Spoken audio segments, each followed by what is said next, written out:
ఇప్పుడు ప్రపంచమంతా జోహ్రాన్ మమ్దానీ గురించి మాట్లాడుకుంటున్నది. 34 ఏండ్ల నవ యువకుడి గురించి మాట్లాడుకుంటున్నది. ఎవరి నవ యువకుడు?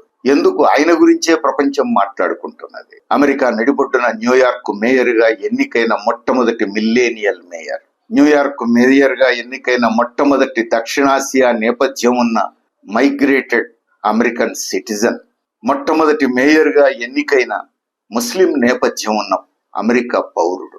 ఇవన్నీ ఒక ఎత్తు.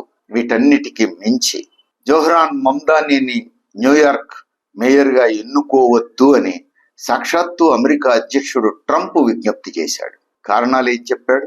జోహ్రాన్ మమ్దానీ కమ్యూనిస్టు అన్నాడు. ఆయనకు మీరు ఓటేస్తే, ఆయనను మీరు గెలిపిస్తే న్యూయార్క్ నగరం అభివృద్ధి కాదు అన్నాడు. అమెరికా ప్రభుత్వం న్యూయార్క్ మేయర్ గా జోహ్రాన్ మమ్దానీ ఎన్నికైతే నిధులు ఇవ్వబోదు అని బెదిరించాడు. ఇవన్నీ బహిరంగంగానే చెప్పాడు. న్యూయార్క్ అభివృద్ధి కావాలంటే జోహ్రాన్ మమ్దానీని ఓడించాలని, రిపబ్లికన్ పార్టీ అభ్యర్థిని గెలిపించాలని విజ్ఞప్తి చేశాడు. ఒక నగర మేయర్ ఎన్నిక కోసం అమెరికా అధ్యక్షుడు ఇంత బహిరంగంగా ఈ పద్ధతుల్లో మాట్లాడటం మొదటిసారి. ఆ స్థాయి నాయకుడు ఈ రూపంలో మాట్లాడటం సహజంగానే న్యూయార్క్ ప్రజలకు ఇదొక సవాలుగా మారింది. అందుకని ఈ పోటీ జోహ్రాన్ మమ్దానీకి ట్రంప్ కు మధ్యన పోటీనా అన్నట్టుగా నడిచింది. మరి జోహ్రాన్ మమ్దానీ ఏం చెప్పాడు? నేను సోషలిస్టును అని చెప్పాడు. ఆయన డెమోక్రటిక్ పార్టీ అభ్యర్థి. అంతేకాదు, ఆయన డెమోక్రటిక్ సోషలిస్ట్స్ ఆఫ్ అమెరికా సభ్యుడు కూడా. ఇందులో ఏమి రహస్యం లేదు. ఆధునిక ప్రపంచంలో ఉన్న యువతకు ప్రతినిధి జోహ్రాన్ మమ్దానీ. అందరికీ ఉండటానికి ఇల్లు కావాలనేది ఆయన కోరిక. మొదటి నుంచి దానికోసమే ఆరాటపడతారు. సామాజిక సేవలు అవసరం అని చెబుతున్నటువంటి వ్యక్తి.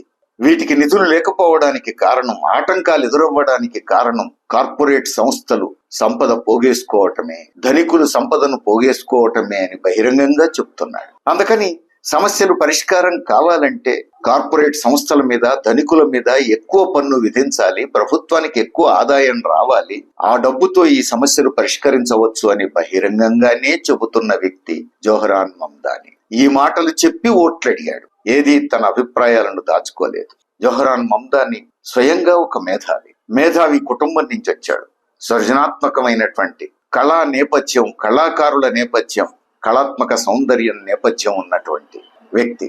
ఒక సామాజిక కార్యకర్త, అభ్యుదయ రాజకీయాల నుంచి వచ్చినటువంటి వ్యక్తి, అసమానతలకు వ్యతిరేకం. అలాంటి యువకుడు అమెరికాలో ఒక కొత్త సమాజం గురించి కలలు కంటున్న యువకుడు న్యూయార్క్ ప్రథమ పౌరుడుగా ఎన్నికయ్యాడు, మేయర్ గా ఎన్నికయ్యాడు.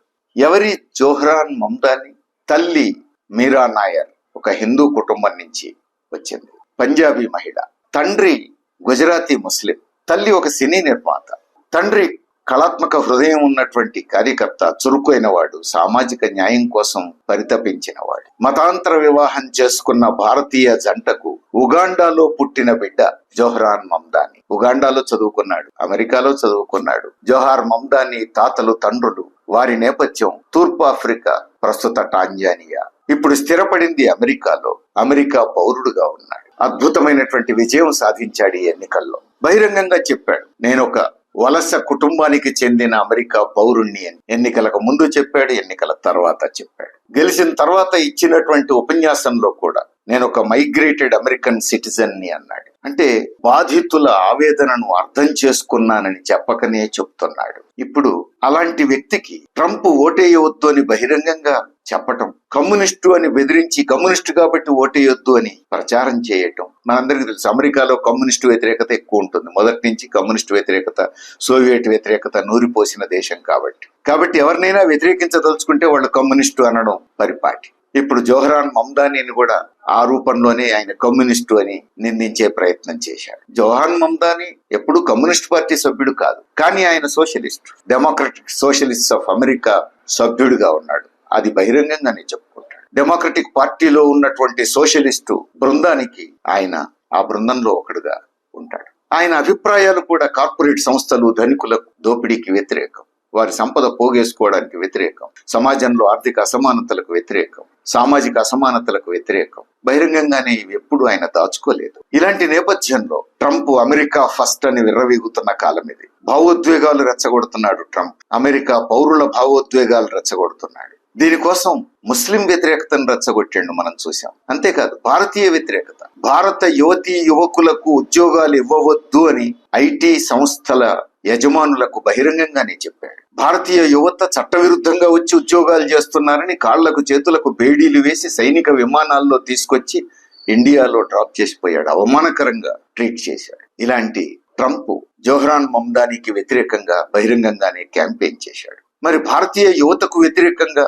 ఇన్ని మాటలు మాట్లాడుతున్నటువంటి ట్రంప్ను మన ప్రధాని మోడీ ప్రశ్నించలేదు. భారతీయ యువత తరఫున మన దేశ ప్రధాని స్పందించలేదు, మౌనంగా ఉన్నాడు. కనీసం ప్రశ్నించలేదు, అడగలేదు. కానీ జోహ్రాన్ మమ్దాని ఈ పద్ధతులను బహిరంగంగానే వ్యతిరేకించాడు. ఈ పరిస్థితుల్లో, ఈ నేపథ్యంలో జరిగినటువంటి ఎన్నికలవి. ఈ ఎన్నికల్లో ట్రంప్ ఎంత బరితెగించి బహిరంగంగా అడ్డగోలుగా మాట్లాడినప్పటికీ, న్యూయార్క్ ప్రజల భావోద్వేగాలను రెచ్చగొట్టే ప్రయత్నం చేసినప్పటికీ న్యూయార్క్ ప్రజలు చారిత్రాత్మకమైన తీర్పునిచ్చారు. జోహ్రాన్ మమ్దానికి పట్టం కట్టారు. అంతటితో ఆగలేదు.